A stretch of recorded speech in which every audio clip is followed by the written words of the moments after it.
Hello students, आज हम पढ़ रहे हैं class 10th chapter first real numbers. ठीक है, इस वीडियो में हम इस चैप्टर की इंट्रोडक्शन करेंगे। इस चैप्टर में जो भी कंसेप्ट्स है वो सारे कंसेप्ट्स क्लियर करेंगे। ठीक है, तो सबसे पहले हम पढ़ते हैं रियल नंबर्स। रियल नंबर्स क्या होते हैं? A real number is any number that can be represented on A number line. कोई भी नंबर जिसे हम नंबर लाइन पर क्या कर सकते हैं, रिप्रेजेंट कर सकते हैं, वो क्या होगा? हमारा रियल नंबर। ये होती है हमारी नंबर लाइन। इसके सेंटर में हम जीरो लेके चलेंगे और एक साइड हम पॉजिटिव नंबर्स लेंगे और दूसरी साइड नेगेटिव नंबर्स। ठीक है, और इस नंबर लाइन पर जो भी नंबर इंक्लूड हो रहा है या फिर रिप्रेजेंट कर रहे हैं जिस भी नंबर को हम, वो सारे नंबर्स क्या होंगे? रियल नंबर्स होंगे। जैसे कि ये हमारे पास इसमें देखिए ये सारे रियल नंबर्स हैं। अब इन रियल नंबर्स में क्या कुछ आ रहा है? Rational numbers, integers, whole numbers and irrational numbers. ये सारे नंबर्स इंक्लूड होंगे रियल नंबर्स में। इट मीन्स ये सारे क्या हैं? रियल नंबर्स हैं। ठीक है, आगे चलते हैं हम। उसके बाद हम पढ़ेंगे इस चैप्टर में फंडामेंटल थ्योरम ऑफ अर्थमेटिक। ठीक है, तो फंडामेंटल थ्योरम ऑफ अर्थमेटिक क्या होती है?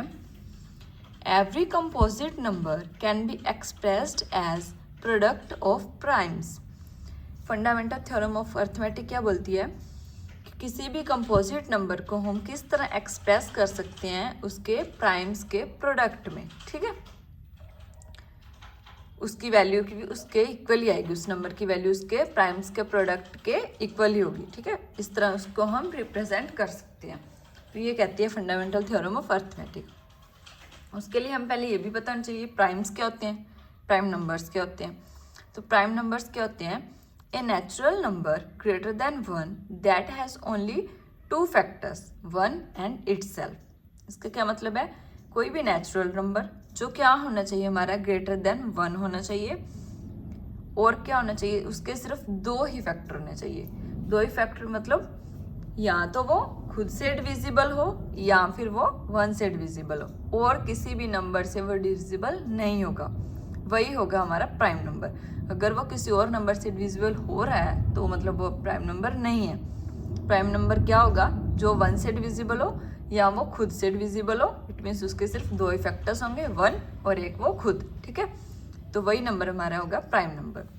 For example 2, 3, 5 etcetera. ठीक है, जैसे 2 लेके चलेंगे हम, 2 ग्रेटर देन 1 है और 2 से डिविजिबल है, मीन्स खुद से डिविजिबल है, और 2 हमारा 1 से भी डिविजिबल है और 2 और किसी से डिविजिबल नहीं है, तो इसलिए हमारा ये क्या है? प्राइम नंबर है। अब 5 है, 5 भी खुद से डिविजिबल है और 1 से डिविजिबल है, ग्रेटर देन 1 भी है, तो ये भी हमारा प्राइम नंबर है। ठीक है, ये होते हैं हमारे प्राइम नंबर्स। उसके बाद आता है कंपोजिट नंबर। कंपोजिट नंबर्स क्या होते हैं? These are the positive integers greater than 1 that have more than 2 factors. ठीक है, अभी हमने पढ़ा प्राइम नंबर, वो क्या था कि नेचुरल नंबर होते हैं, ग्रेटर देन 1 होते हैं और इसके सिर्फ 2 ही फैक्टर्स होते हैं, खुद और 1, ये 2 फैक्टर होते हैं। बट कंपोजिट नंबर क्या होता है? ये पॉजिटिव इंटीजर्स होते हैं, ये भी ग्रेटर देन 1 होंगे पर इसके 2 से ज़्यादा फैक्टर्स होंगे। ओके, प्राइम नंबर्स में 2 ही फैक्टर होंगे, खुद और 1, और कंपोजिट नंबर में इसके 2 से ज़्यादा फैक्टर्स होंगे। They are divisible by at least 1 number other than 1 and itself. ये कम से कम किसी एक और नंबर से डिविजिबल होंगे, 1 और खुद से तो होंगे जो कि प्राइम नंबर होते हैं, जैसे 1 और खुद से। ठीक है, बट ये उसके अलावा किसी एक अनदर नंबर से भी क्या होंगे? डिविजिबल होंगे, तो वो हमारे होते हैं कंपोजिट नंबर्स। ठीक है, आगे हम पढ़ेंगे प्राइम फैक्टराइजेशन मेथड, जो कि हम इस चैप्टर में यूज़ करेंगे। तो प्राइम फैक्टराइजेशन मेथड क्या होता है? जैसे हमें किसी भी नंबर की फैक्टराइजेशन करनी है तो हम इस मेथड से उसकी फैक्टराइजेशन करेंगे, प्राइम फैक्टराइजेशन मेथड से। ठीक है, जैसे हम लेके चल रहे हैं, ये हमारे पास 2 नंबर्स हैं, लेट ए हमारा 6 है और बी हमारा 20 है, ये दोनों नंबर्स हैं हमारे पास। इन दोनों की हमने फैक्टराइजेशन करनी है प्राइम फैक्टराइजेशन मेथड से। तो इसकी फैक्टराइजेशन कैसे करेंगे? प्राइम फैक्टराइजेशन मेथड क्या बोलते हैं कि जो भी हमारा नंबर है उसको हम डिविजिबल करेंगे, पहले सबसे पहले छोटे नंबर से स्टार्ट करेंगे, प्राइम नंबर से। ठीक है, सबसे छोटे से स्टार्ट करेंगे, अगर वो छोटे से नहीं हो रहा तो उससे बड़े से, फिर उससे बड़े से, ऐसे ऐसे डिवीज़न करेंगे उसकी। तो सबसे छोटे से स्टार्ट करेंगे, बट कब तक डिवीज़न करते रहेंगे उसकी, जब तक उसका रिमाइंडर क्या ना आ जाए, 1 ना आ जाए, तब तक वो डिवीज़न चलती रहेगी। ठीक है, जैसे 6 लेके चलते हैं हम। अब ये 2 पे जा रहा है, 2 3 सा 6, अब 3 आया हमारे पास यहाँ। अब 3 हमें पता है 2 पे नहीं डिवीज़न है, तो 3 से स्टार्ट करते हैं। 3 पे जा रहा है ये, 3 1 सा 3 हो गया। अब रिमाइंडर आ गया ना 1, तो हम यहीं तक करेंगे। ठीक है, उसके बाद 20, 2 10 सा 20, 2 5 सा 10। अब 5 भी ना 2 से होगा ना 3 से होगा, तो हम 5 से ट्राई करेंगे। 5 1 सा 5, तो ये भी 1 रिमाइंडर आ गया, तो यहीं तक करना था हमने। अब ये जो है जिनसे हमने इसको डिविजल किया 2 3, ये हमारे जो आएंगे ना, ये हमारे होंगे प्राइम फैक्टर्स। ठीक है, इसे बोलते हैं प्राइम फैक्टर्स। अब 6 के प्राइम फैक्टर्स क्या हुए, 2 और 3। बट उसको हम किस तरह लिख सकते हैं, हमने अभी पढ़ा था कि उसके प्रोडक्ट में। ठीक है, जो भी प्राइम फैक्टर्स होगा उसके प्रोडक्ट में हम उस नंबर को रिप्रेजेंट कर सकते हैं। तो वही आ गया, ये नंबर है, उसको हम उसके जो प्राइम फैक्टर्स हैं इसके प्रोडक्ट में हमने क्या कर दिया, रिप्रेजेंट। इस तरह से हम उसको लिख सकते हैं उसके प्रोडक्ट में। अब ये 20 है, इसको भी हम इसके इन जो प्राइम फैक्टर्स आए हैं इनके प्रोडक्ट में लिख देंगे। अब ये 2 टाइम्स है, हम इसको इस तरह भी लिख सकते हैं, 2⁻²। ठीक है, उसके बाद हम पढ़ेंगे HCF एंड LCM। तो HCF और LCM क्या होते हैं। HCF इसकी फुल फॉर्म होती है हाईएस्ट कॉमन फैक्टर। ठीक है, ये इसकी फुल फॉर्म है। हाईएस्ट कॉमन फैक्टर का मतलब क्या है कि वो एक कॉमन फैक्टर होगा, पर जो भी कॉमन फैक्टर होंगे उनमें सबसे वो हाईएस्ट होगा। ठीक है, ये इसकी फुल फॉर्म है। LCM का क्या मतलब है, लीस्ट कॉमन मल्टीपल। वो एक कॉमन मल्टीपल होगा। ठीक है, मीन्स जो भी नंबर्स हैं उन दोनों से वो मल्टीप्लाई हो रहा है, बट जो नंबर्स मल्टीपल हो रहे हैं उसमें कॉमन तो बहुत सारे होंगे जो हो रहे हैं। ठीक है, बट उनमें से जो सबसे छोटा होगा वो होगा हमारा LCM। ठीक है, अब हम इसकी डेफिनेशन पढ़ते हैं। HCF होता है multiply the lowest power of the common prime factor. जैसे कि हमने अभी निकाले हैं प्राइम फैक्टर 6 और 20 के, तो HCF अगर हमने निकालना है तो वो क्या बोल रहा है, HCF हम कैसे निकालेंगे, किनको मल्टीप्लाई करना है, कि जो भी लोएस्ट पावर होती है कॉमन प्राइम फैक्टर की। पहले तो हम कॉमन प्राइम फैक्टर देखेंगे दोनों में क्या आ रहा है। जैसे ये दोनों है, यहीं पे चलते हैं। ये 6 के हमने यहाँ पे लिख दिए 2 × 3, ये है प्राइम फैक्टर। 20 के लिख दिए ये। ठीक है, अब हम पहले हमने क्या देखना है, कॉमन फैक्टर के। इन दोनों में कॉमन फैक्टर क्या है, 2 हमारा क्या है, कॉमन फैक्टर। ठीक है, 2 कॉमन फैक्टर है, तो उसने क्या बोला है, multiply the lowest power of common prime factor. हमने क्या मल्टीप्लाई करना है, उसकी लोएस्ट पावर। तो लोएस्ट पावर क्या है इसकी, 2⁻1। तो 2⁻1 लिखेंगे HCF। अब उसने बोला उन सभी कॉमन फैक्टर की लोएस्ट पावर को मल्टीप्लाई करने के लिए बोला, बट हमारे पास और कोई कॉमन फैक्टर है ही नहीं। अगर होता तो हम साथ में मल्टीप्लाई में उसकी भी लोएस्ट पावर लिख देते, नहीं है तो हमारा सिर्फ यही HCF है। ठीक है, अब LCM multiply the highest power of all prime factors present.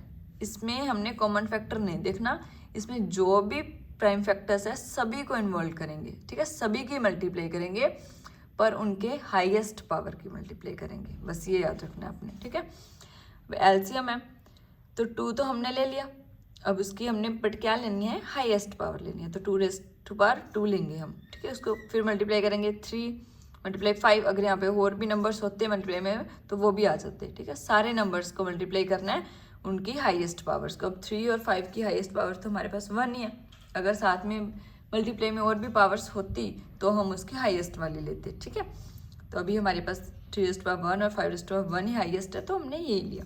तो इन सब का मल्टीप्लिकेशन करेंगे 60 आ जाएगा, तो ये हमारा निकल आया LCM। ठीक है, HCF निकल आया और LCM निकल आया।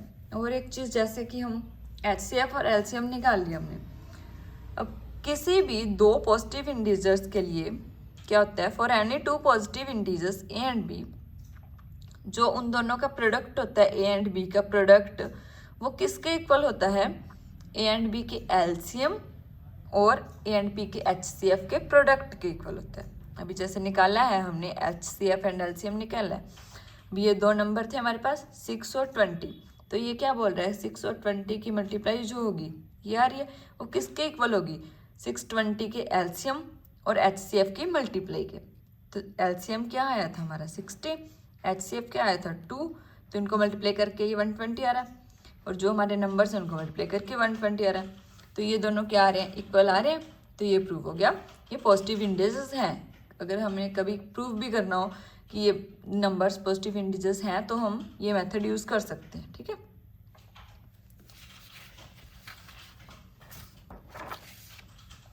उसके बाद हम पढ़ रहे हैं इरेशनल नंबर्स, ये भी हम इसी चैप्टर में यूज करेंगे।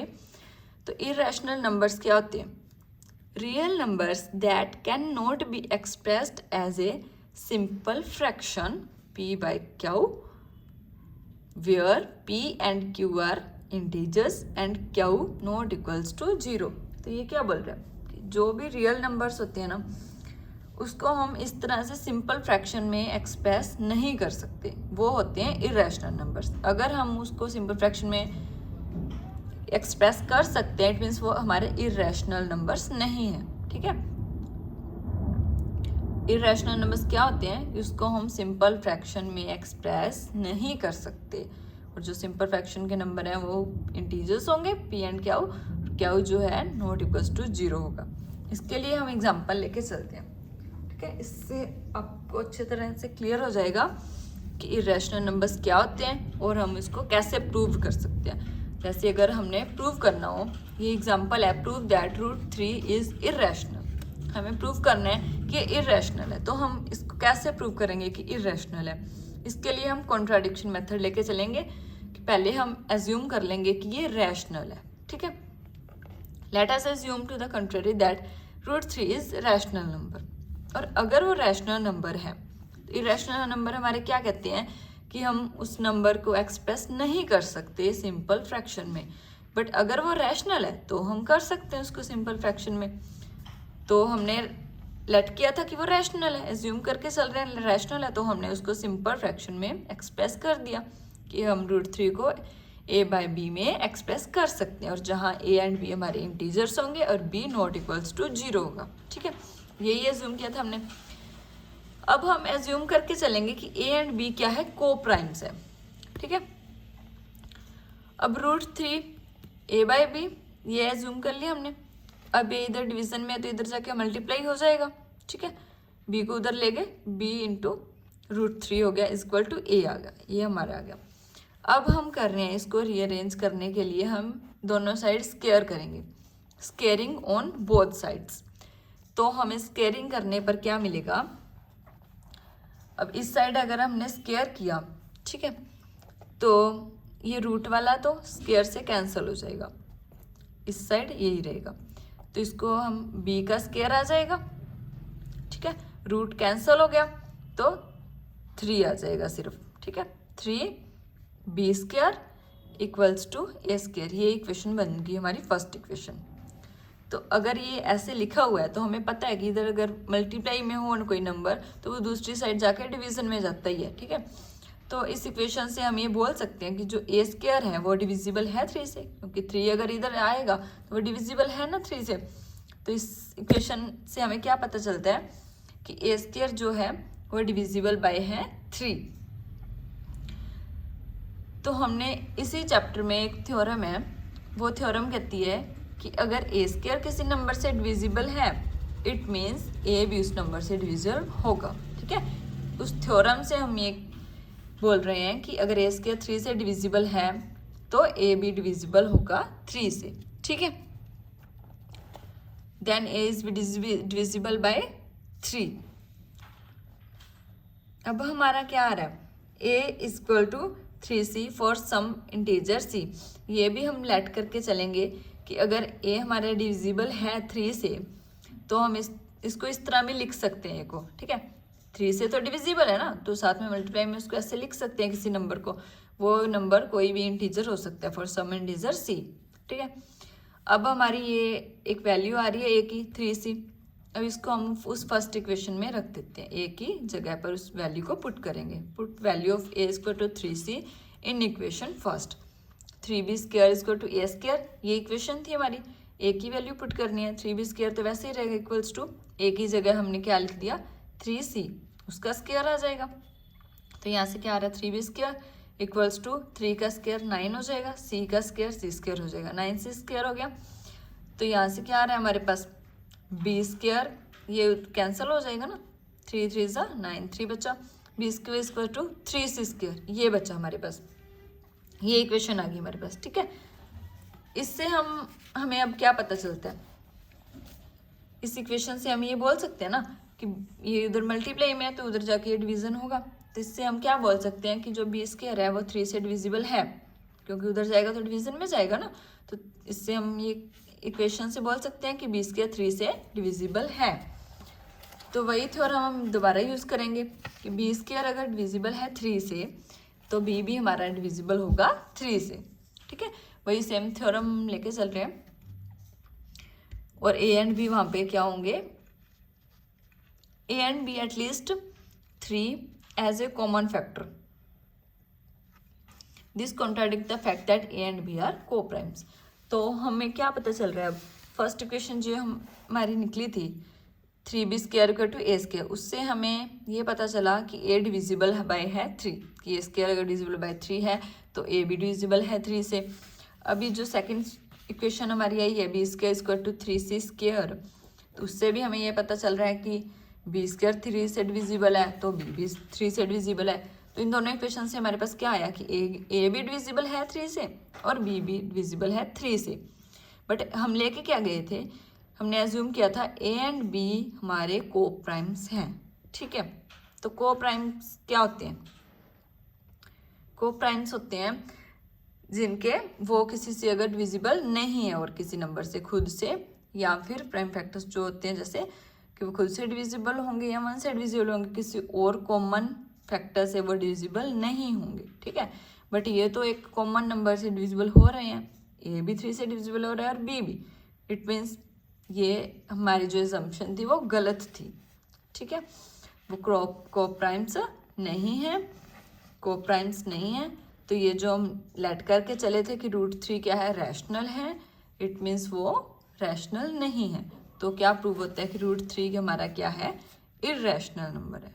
ठीक है, इस तरह से हम प्रूव कर सकते हैं, यही मेथड होगा प्रूव करने के लिए। नंबर हमारा कोई भी हो सकता है, √3 की जगह √5 √2 कुछ भी हो सकता है, बट मेथड हमारा यही रहेगा प्रूव करने के लिए। अगर हमने किसी नंबर को प्रूव करना है कि वो इररेशनल है, यही मेथड यूज़ करके हम उसको प्रूव करेंगे। ठीक है, अब इस चैप्टर में हमने इस चैप्टर के सारे कॉन्सेप्ट्स क्लियर कर लिए हैं। हमने प्राइम नंबर्स पढ़ लिए क्या होते हैं, प्राइम फैक्टराइजेशन कर ली क्या होती है, उसके बाद हमने रियल नंबर्स पढ़ लिए, इररेशनल नंबर्स पढ़ लिए, कंपोजिट नंबर पढ़ लिया। ठीक है, प्राइम फैक्टराइजेशन करके भी मैंने आपको दिखा दी, HCF LCM पढ़ लिया क्या होता है और कैसे फाउंड आउट करते हैं वो भी हमने पढ़ लिया। ठीक है, तो इसमें इस वीडियो में हमारे सारे कंसेप्ट्स क्लियर हो चुके हैं चैप्टर फर्स्ट के। नेक्स्ट वीडियो में हम एक्सरसाइज सोल्व करेंगे इन्हीं कंसेप्ट्स को यूज़ करके। अगर आपको ये सारे कंसेप्ट समझ में आ गए हैं अच्छे से तो आपको एक्सरसाइज करने में कोई भी दिक्कत नहीं होगी, आप आराम से सारे सोल्व आउट कर सकते हैं एक्सरसाइज, इन्हीं कंसेप्ट्स को यूज़ करना है बस। ठीक है,